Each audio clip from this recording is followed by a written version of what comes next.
looked up Epstein's Black Book, you should Google that because it's not just a scandal, it's a roadmap. It's got hundreds of names and addresses and phone numbers, some of them are circled.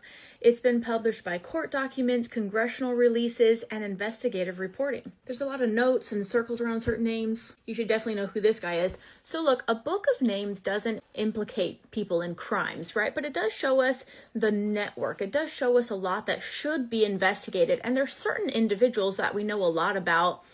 What we can say for certain is that these individuals have not been brought to justice. So that's the question we should all be asking is, why? What we can say with confidence is that this book reveals a lot of people that had access to Epstein's world and would probably be helpful in an investigation if we were actually interested in justice and protecting children, right? It shows social, political, financial contacts. It reveals access points. So again, a contact book doesn't confirm criminal activity, but here are the questions we should be asking if we cared about justice and protecting kids, because we have to look at this without bias. Now, anyone can look this up. Here are my questions. Who followed up?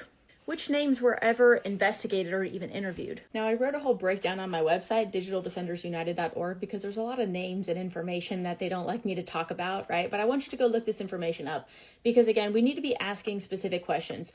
Why was no one brought to justice? Why have victims not been supported? I'm not asking the government to release a list of names. I'm asking for justice. And if we all agree that protecting children is the one thing we should all agree on and be intolerant of, especially when our government is caught aiding and abetting, right? We should not only be willing to ask better questions, but be willing to see this through to accountability instead of making excuses for the people that are like, too busy, or I don't know, still working on it, or it's very scary and that's why they haven't done it yet, right? I don't buy those excuses and I don't want you to either. Why does power shield the names that are in the book?